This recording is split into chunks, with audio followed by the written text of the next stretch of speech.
Snake, where are you?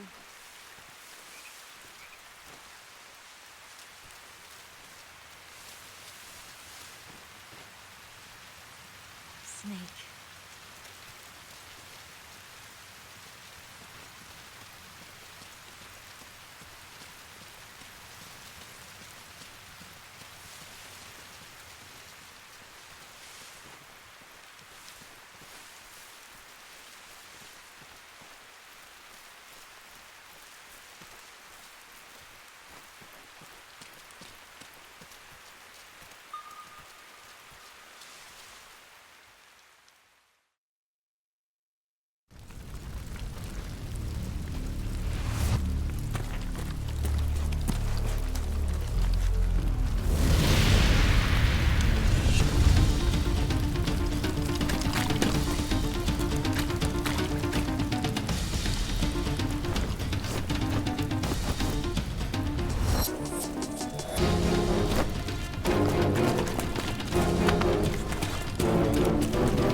I see him.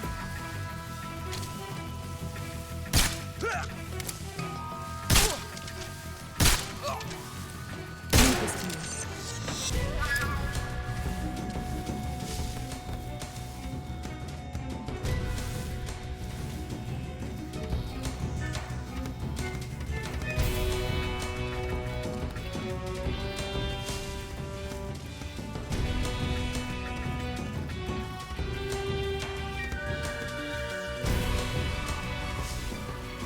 I'm sorry, Snake? Snake,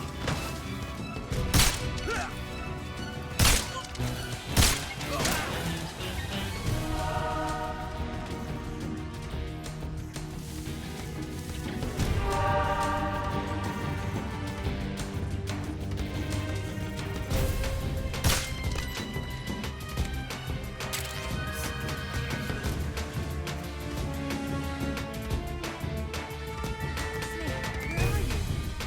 Snake.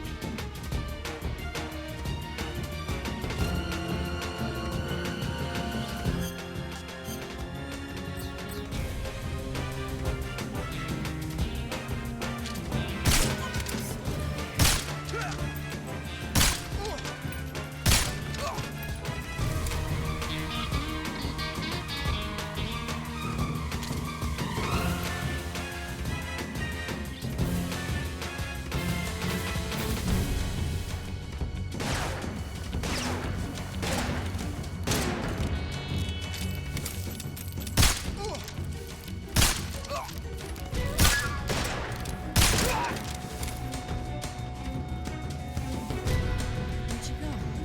Where'd you go?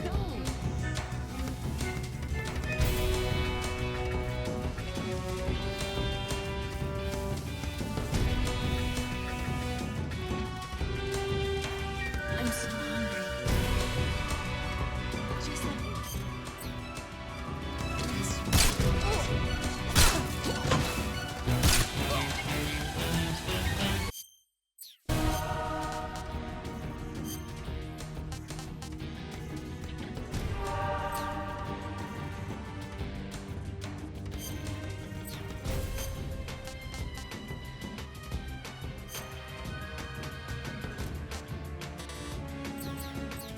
I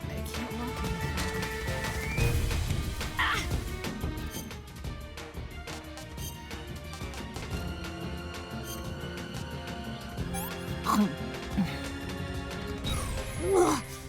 This stuff is spoiled.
This tastes like crap.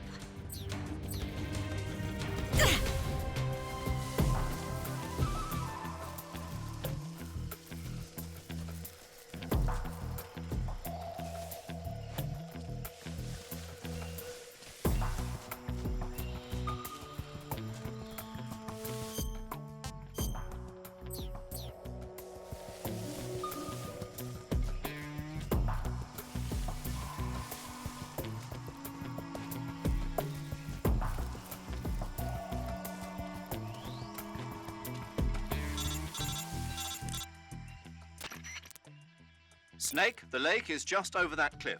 Eva should be able to climb it if you help her. Keep her close to you.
Come on, Snake.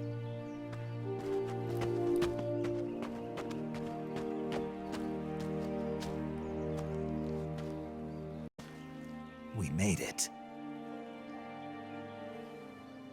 Over there.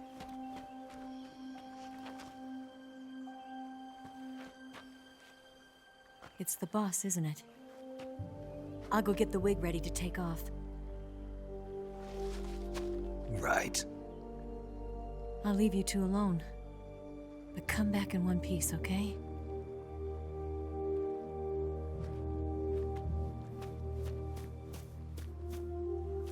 Promise me!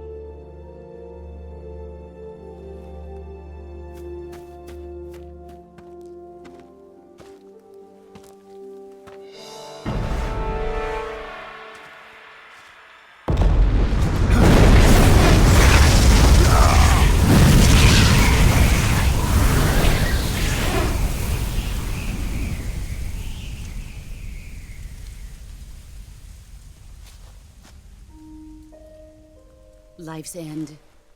Isn't it beautiful? It's almost tragic. When life ends, it gives off a final lingering aroma. Light is but a farewell gift from the darkness to those on their way to die. I've been waiting, Snake, for a long time. Waiting for your birth, your growth, and the finality of today. Boss. Why are you doing this? Why? To make the world one again. The world used to be whole. But with the end of the Second World War, the philosophers began to fight amongst themselves, and the world was torn apart. The Cobras, my comrades who trained and fought alongside me, were torn apart as well. The foibles of politics and the march of time can turn friends into enemies just as easily as the wind changes. Ridiculous, isn't it? Yesterday's ally becomes today's opposition. And this Cold War? Think back. When I was leading the Cobras, America and Russia were fighting together. Now, consider whether America and Russia will still be enemies in the 21st century. Somehow I doubt it. Enemies change along with the times, the flow of the ages, and we soldiers are forced to play along. I didn't raise you and shape you into the man you are today just so we could face each other in battle. A soldier's skills aren't meant to be used to hurt friends. So then what is an enemy? Is there such a thing as an absolute timeless enemy? There is no such thing, and never has been. And the reason is that our enemies are human beings like us. They can only be our enemies in relative terms. The world must be made whole again. The philosophers must be reunited. I will devote my skills to that purpose. And with the Colonel's money, I will achieve that end. Just as I once created the Cobras. They are my family. I may no longer be able to bear children, but I still have a family.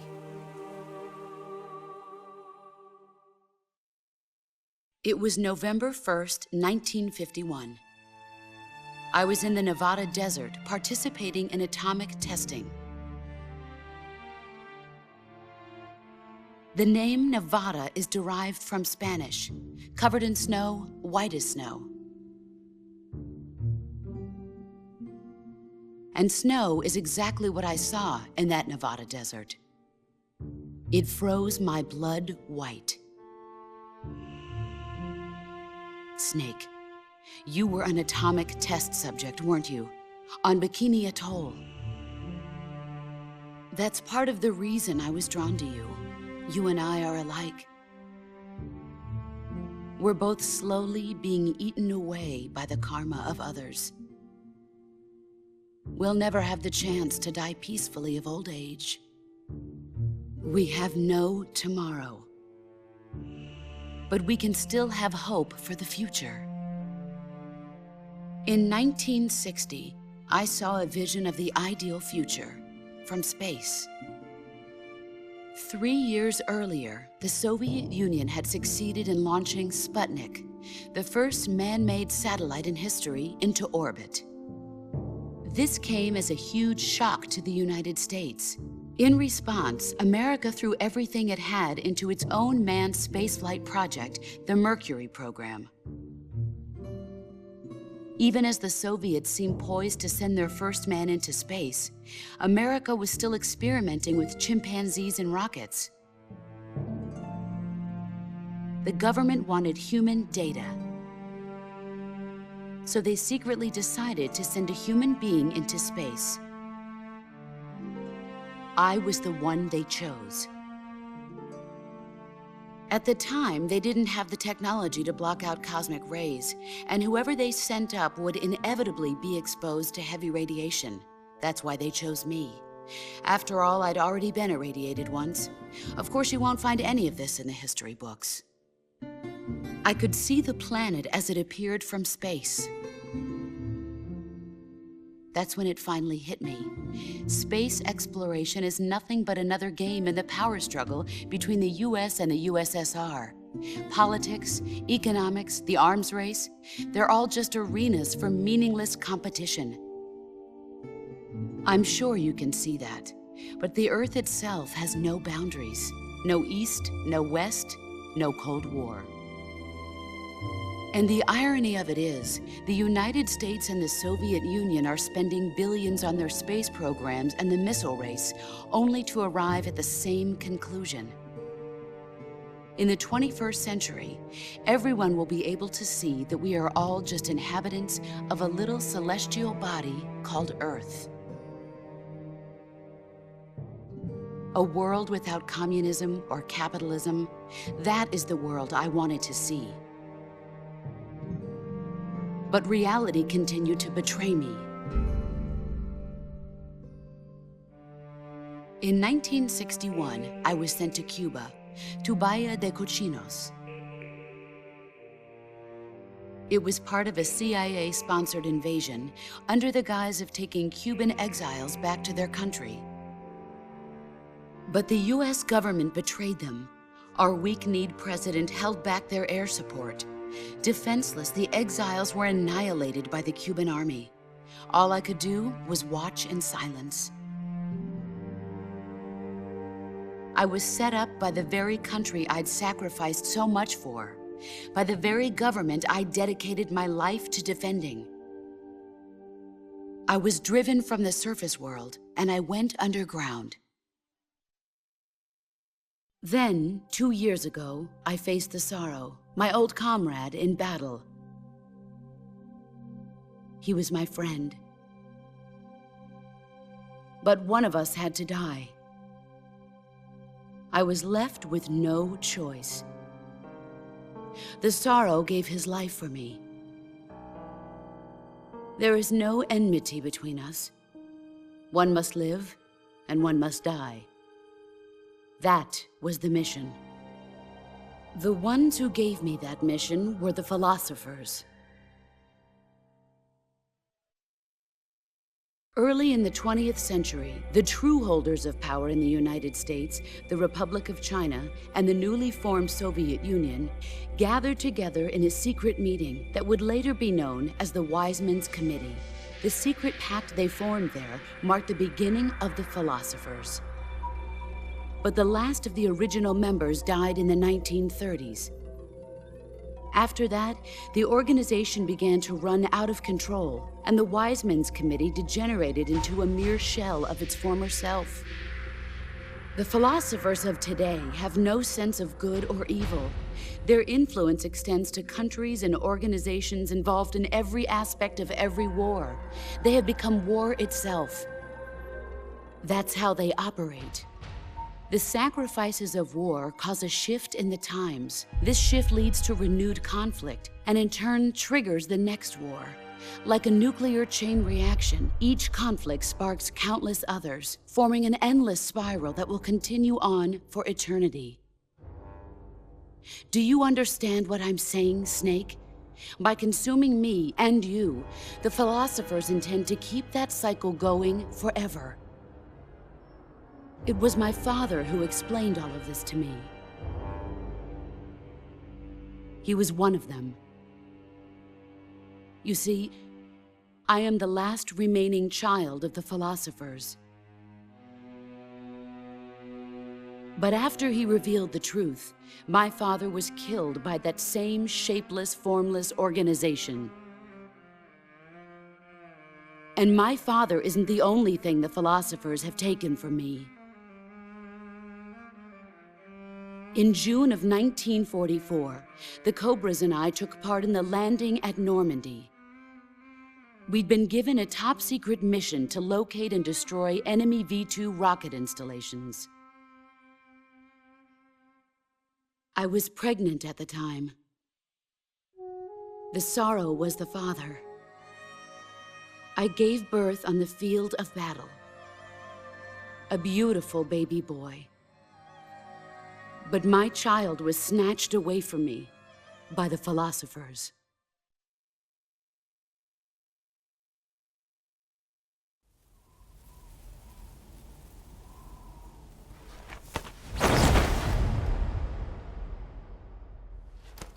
Look at this scar. This is proof that I was once a mother. I gave up my body and my child for my country. There is nothing left inside me now. Nothing at all. No hatred, not even regret. And yet sometimes at night, I can still feel the pain creeping up inside me, slithering through my body like a snake.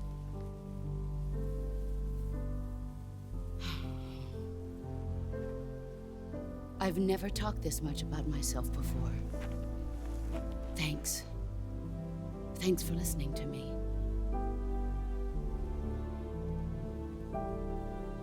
I feel content. Snake, commence the operation. I raised you. I loved you. I've given you weapons, taught you techniques, endowed you with knowledge. There is nothing more for me to give you. All that's left for you to take is my life, by your own hand. One must die, and one must live. No victory, no defeat. The survivor will carry on the fight. The one who survives will inherit the title of boss. And the one who inherits the title of boss will face an existence of endless battle. 10 minutes. In 10 minutes, Miggs will come and bomb the hell out of this place. If you can beat me in less than 10 minutes, you'll be able to escape in time. Let's make this the greatest 10 minutes of our lives, Jack. Boss. You're a soldier. Finish your mission. Prove your loyalty. Face me.